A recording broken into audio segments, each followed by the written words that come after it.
2014년 5월의 첫 번째 주일, 가정주일로 지키는 아침입니다. 보통은 이제 첫 주가 어린이 주일, 두 번째 주 어버이 주일 하는데 제가 약점이 절기에 약합니다. 가능하면 줄여요. 그래서 가정주일로 통합을 해서 해버리고 다음 주부터 그냥 평주로 가도록 노력을 합니다. 하여튼 오늘도 함께 예배하기 위해서 상부대교회 함께한 모든 성도들에게 우리 하나님의 신령한 은혜와 능력과 위로와 온전한 회복과 치유와 복주심이 충만하게 함께 하시길 주님의 이름으로 축원합니다. 서로 인사하시겠습니다. 주변에 보시면서 당신의 얼굴 보니 천사의 얼굴 보는 것 같습니다. 인사하겠습니다. 거짓말이 가득한 얼굴 하시고 진심으로 보시고 감사합니다. 두 손을 가슴에 얹고 다짐하겠습니다. 하나님께서 보실 때 나는 예수님 생만큼 소중한 사람이다. 시작. 하나님께서 보실 때 나는 예수님 생만큼 소중한 사람이다. 네. 하나님 아버지께서는 우리가 아직 죄인되었을 때 독생자 예수님을 대속제물로 내어주심으로 이를 믿는 자들은 누구나 우리 하나님 아버지의 양자 삼아 주셨습니다. 우리 아버지 되시는 하나님께서는 인생을 그 외모나 재능을 따라서 더 사랑하지 않으시고 범사에 연약한 자도 긍휼히 여겨주시고 실수와 실패로 번민하는 자들도 민망히 여기시고 위로해 주십니다. 모든 곤란과 어려움 중에서도 건져주시고 세워주시고 우리 인생 가운데 역사해 주십니다. 이처럼 불러주시고 구원하시고 살펴주시고 치유하시고 회복시키시는 하나님 은혜 누리게 합당한 믿음의 삶들 나살하시기를 주님의 이름으로 부탁을 드립니다. 자, 오늘은 가정의 주인이라는 제목으로 하나님 말씀 증거하겠습니다. 이런 이야기가 있습니다. 어떤 여인이 세상을 떠났습니다. 그래서 그 여인의 상여가 나가는데 유난히 많은 남자들이 길게 줄을 지어서 그 상여를 뒤따르고 있었습니다. 그런데 상여 바로 뒤에 죽은 여인의 남편이 개를 한 마리 끌고 가고 있었습니다. 그것을 이상하게 여긴 어떤 사람이 그 남편에게 다가와서 물었습니다. 웬 개를 끌고 가십니까? 그러자 이 남편이 대답하기를 이 개가 물어뜯어서 내 마누라가 죽었어. 이렇게 했답니다. 그러자 그 사람이 눈을 번쩍 뜨면서 말하기를 그게 나 좀 빌려주면 안 되겠습니까? 이렇게 얘기하답니다. 그래서 그 남편이 말하기를 그러면 내 뒤 줄 제일 끝에 가서 쓰시오. 이렇게 얘기했습니다. 감사합니다. 또 이런 얘기가 있습니다. 사람이 죽어서 천당에 가면 입구에 베드로가 앉아서 천당에 들어가기를 원하는 사람들에게 간단한 시험을 치르게 한답니다. 그냥 얘기입니다. 그런데 어느 부부가 둘 다 죽어가고 천당 입구에 도착을 했답니다. 근데 남편이 조금 먼저 왔습니다. 한 발 먼저 도착한 남편에게 먼저 베드로가 물었습니다. 어디서 왔소? 그러니까 그 남편이 한국에서 왔다고 대답하니까 베드로가 그한테 한국을 영어로 써보시오 그랬습니다. 남편이 KOREA 딱 써갖고 내니까 베드로가 합격이라고 하면서 들어가라고 했습니다. 근데 그가 들어가는 순간에 베드로가 내가 잠깐 화장실 갔다 와야 되니까 자기가 돌아올 때까지 대신 문지기를 하면서 새로 도착하는 사람들에게 간단한 시험 문제를 내주라고 하면서 부탁을 했습니다. 그래서 그가 베드로 대신 문을 닫고 있는데 바로 자기 아내가 왔습니다. 남편이 곰곰이 생각을 하다가 아내한테 문제를 냈습니다. 체코슬로바키아를 독일어로 쓰시오.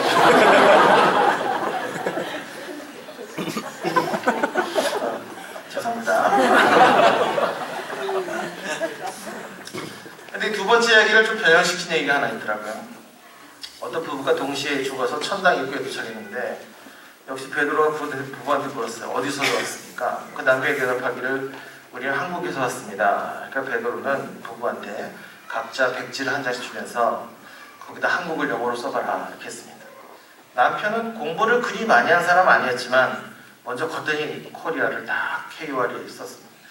근데 미국에서 유학까지 하고 온 인텔리 여성이었던 그 아내는 남편이 답을 제대로 쓰는 것을 딱 본 후에 자기 종이에 쓰기를 영문으로 한국이라고 썼습니다.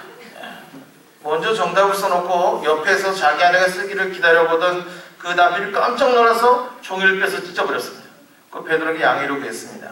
베드로님 죄송합니다. 제 아내가 너무 피곤해갖고 깜빡한 것 같습니다. 다시 쓰게 해주십시오. 베드로 종이 한 장 없습니다. 그 아내한테 내려줬는데 남편이 아내한테 말하면 야 영어로 써 KOREA 몰라 이랬습니다. 아내가 다 있었습니다. 스페링을 COR이라고 썼습니다. 이거를 보고 남편이 또 기가 막혀서 왜 그러냐고, 지금 정신 차리고 천당 못 간다고 막 그러니까 아내가 말하기를, 내가 미쳤냐, 여기까지 오면 당신은 또 살게. 그래서 지옥에 갔다가 저절이 광화문에서 내려오고 있습니다. 자, 이 굉장히 썰렁하게 웃기는 이야기에서 나타난 부부 사이는 이제 오늘 우리 본문에서 가르친 것과는 전혀 어울리지 않는 내용입니다. 오늘 본문에 뭐라고 됐느냐, 25절에 남편들아 아내 사랑하기를 그리스도께서 교회를 사랑하시고 그 교회를 위해서 자신을 주신같이 하라, 이렇게 말씀하셨습니다. 28절을 보면 자기 아내를 사랑하기를 자기 자신과 같이 할지니 자기 아내를 사랑하는 자는 자기를 사랑하는 것이다 했습니다. 33절에서는 자기 아내 사랑하기를 자신같이 하고 아내도 자기 남편을 존경하라, 이렇게 얘기했습니다.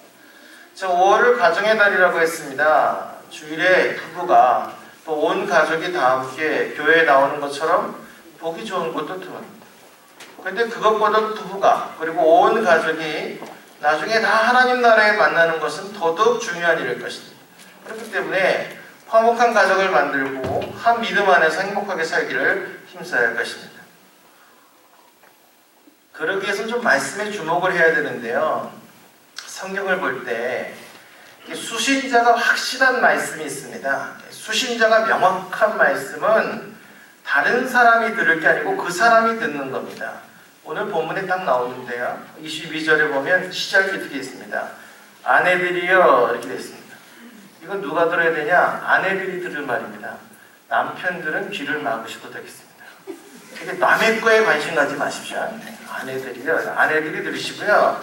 25절에 남편들아, 이렇게 되어 있습니다. 그럼 남편들이 듣는 겁니다. 아내들이 이 구절에 은혜받지 마십시오. 그리고 이거 다 얘기한 다음 맨 뒤에 6장에 들어가면 자녀들아, 이렇게 얘기합니다. 이 자녀들아는 또 자녀들이 듣는 겁니다. 이거 부모가 은혜받아고 요구하면 안 됩니다. 우리가 죄 지은 사람이 우리한테 당신 그리스도인들이니까 용서해줘야지 이러면 우리가 뭐라고 그럽니까? 싸가지 없다고 하지 않습니까? 그런 겁니다. 자기 것만 알아들으시면 됩니다. 성경에서 말하고 있는 얘기를 들으실 때는 이게 나에게 하는 말씀이구나, 이렇게 들으시면 맞습니다.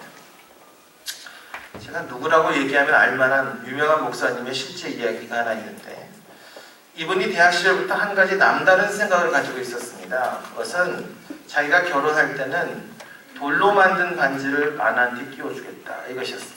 왜냐하면 돌반지는 이 물질적 가치는 하나도 없는 것이고 오로지 그 돌반지를 주고받는 두 사람에게만 값으로 매길 수 없는 가치가 있을 것이라, 이런 생각을 했기 때문입니다. 그래서 그는 이 돌반지를 받아들일 수 있는 여자와 결혼하겠다, 이렇게 마음먹고 있었습니다. 물질이 전혀 개입되지 않은 순수한 사랑으로 이루어지는 결혼을 원한다는 뜻이었습니다.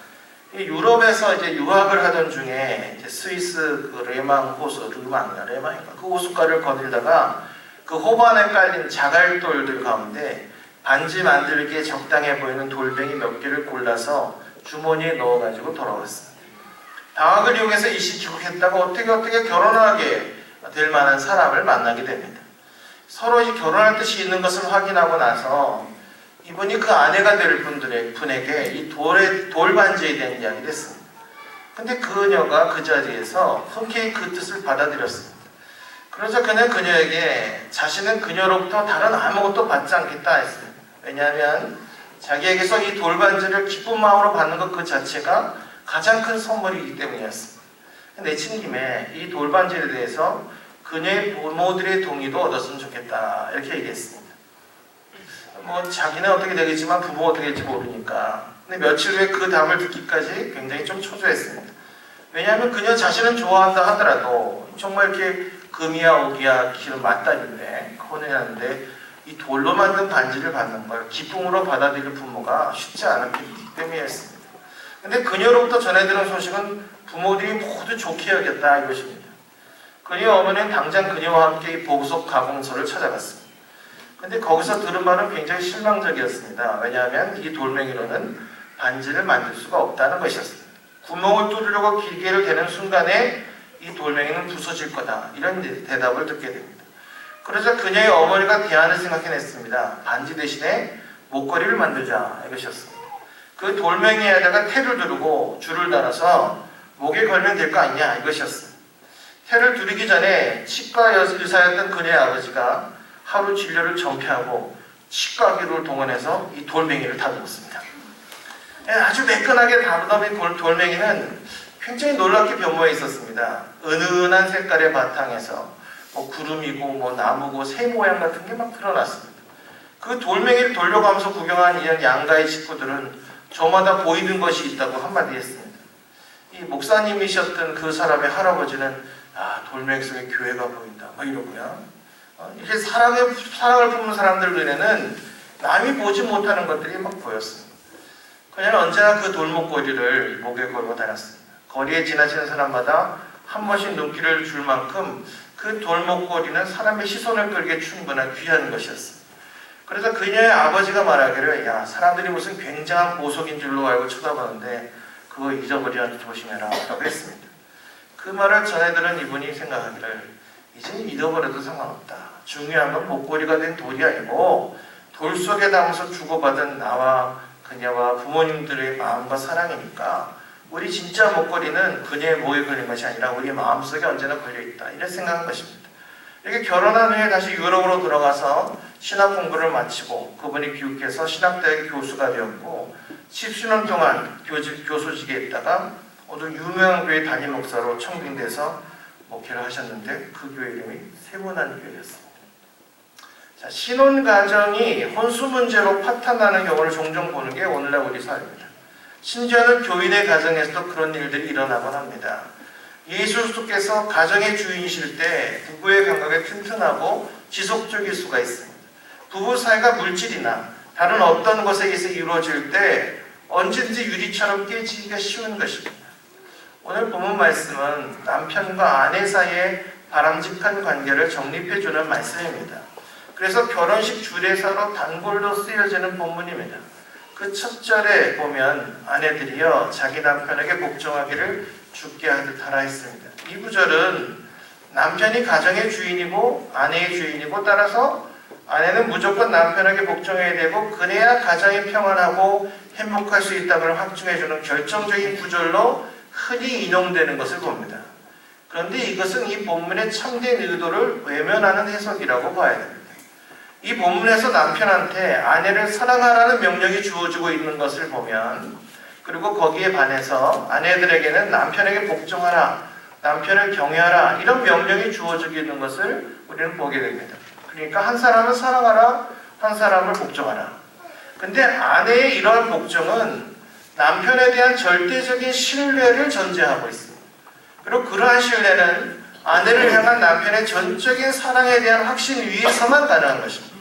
그러니까 사랑할 만하게 만들어 놓고 사랑을 받으라는, 존경을 받으라는 얘기입니다. 이 본문이 그것을 분명하게 하고 있습니다. 23절에 보니까 남자들은 남편이 아내의 머리 된다는 말씀만 보고 좋아할 것이 아니고 뒤따르는 말씀, 즉 그리스도께서 교회의 머리 된 것 같음이니 하신 말씀을 깊이 생각해야 됩니다. 그리스도께서는 어떻게 교회의 머리가 되셨습니까? 자신의 몸된 교회를 위해서 십자가에서 목숨을 내놓으시는 사랑으로 교회의 머리가 되셨던 겁니다.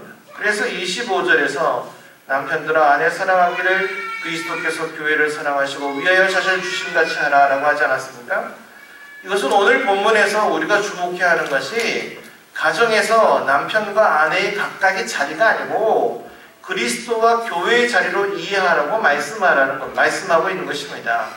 본문 다시 보면 22절에서는 아내들이여 자기 남편에게 복종하기를 주께 하라 라고 했고요. 24절에서는 교회가 그리스도에게 하던 아내들도 범사에 그 남편에게 복종할지어다 라고 했고요. 25절에서는 남편들아 아내 사랑하기를 그리스도께서 교회를 사랑하시고 위하여 자신을 주심같이 하라 이렇게 말씀하셨습니다. 여기서 우리는 부부간의 관계가 일방적이어서는 안 되고 쌍방적이 되어야 될 뿐만 아니라 그걸 넘어서서 예수 그리스도를 통한 관계, 그리스도 중심의 관계, 모두가 그리스도에게서 배우는 관계로서 정립되어야 된다는 것을 말씀하고 있는 걸 봅니다. 그런 겁니다. 결혼은 반드시 사랑에 기초한 것이어야 하지만 그 사랑이 그저 두 사람 사이의 사랑일 뿐만 아니라 그렇게 된 것뿐이라면 그 사람과 그 결혼과 그 가정생활은 온전하지도 안전할 수도 없다는 겁니다. 그저 사람들끼리 사랑과 결합과 만족하는 것은 언젠가 깨지고 사라질지 모르는 그런 불완전한 것이기 때문입니다. 우리의 사랑과 가정과 또 행복을 변함없이 묶어주시고 영원히 책임질 분은 오직 한 분 예수 그리스도뿐이십니다. 그래서 가정의 주인은 남편도 아니고 아내도 아니고 오직 예수 그리스도시고 하나님이셔야만 합니다. 결혼과 가정은 그래서 부부 중심의 관계가 아니라 하나님 중심의 관계로 이루어질 때 참되고 복될 수 있는 것입니다. 돈이 없어서 불행해지는 가정도 있지만 돈이 너무 많아서 불행해진 가정도 상당히 많습니다. 돈이 가족 사이의 관계를 좌지우지하게 내버려둬서 안 된다는 겁니다. 돈은 가족들 사이를 더 튼튼히 묶어주기보다는 부모와 자녀를 불화하게 만들고 형제 자매를 원수되게 만드는 일이 더 많습니다. 돈 때문에 형제나 남매 사이에서 소송이 걸리거나 부모 자식 사이에 외면하고 피비린내 나는 일이 얼마나 많은지 모릅니다. 돈이 많으면서 가족이 화합할 수 있는 확실한 길은 예수 그리스도께서 그 가정에 각 식구들의 삶의 주인이 되면 됩니다. 참으로 예수 그리스도를 주인으로 모신 가정은 돈이 없어도 화목하고 행복할 수 있습니다. 사도 바울은 디모데후서 3장 1절 2절에서 말세의 사람들이 돈을 사랑하고 부모를 거역한다 이런 말을 했고요. 디모데후서 6장 10절에 보면 돈을 사랑하면 일반하게 뿌리가 된다고, 그래서 믿음에서 떠나서 많은 근심으로 자기를 찌르게 된다고 말씀하고 있습니다. 제일 가까워야 할 사람이 제일 먼 사람이 되고 가장 사랑해야 될 사람이 가장 큰 미움의 대상이 되어가는 세상입니다. 그것은 타락한 세상의 첫 번째 모습입니다. 에덴 동산에서 아담과 하와가 하나님의 죄를 범하고 하나님을 향해서 등을 돌리자 이어서 그들의 자식들 사이에서 어떤 일이 일어났습니까? 형이 아우를 쳐 죽인 사건이 일어나고 맙니다. 하나님과 바른 관계가 깨지면 사람들 사이의 관계도 파괴될 수밖에 없는 것입니다. 마땅히 사랑해야 될 사람을 사랑하는 일은 하나님을 주인으로 모시는 신앙인에게 있어서 기본에 속하는 것입니다. 배금사상이나 황금만능주의는 결코 우리가 사랑해야 될 사람들을 바르게 사랑하게 해주지 못하고 우리 가정의 행복을 보장해주지 못합니다. 우리 모두가 예수 그리스도께서 우리 가정의 주인 되시게 함으로써 참되고 지속적인 가정의 행복을 누리시는 사랑교회 모든 성도들 되시기를 주님의 이름으로 축원합니다. 오늘은 함께 좀 기도하겠습니다. 우리 가정과 우리 자녀들과 우리 부모들을 위해서 함께 기도하는 시간을 갖도록 하겠습니다. 우리가 평소에 기도하지 못했다면 이름 불러서 우리가 그 인생을 주님께서 책임져 주시기를 함께 기도하겠습니다. 기도합시다. 살아계신 하나님,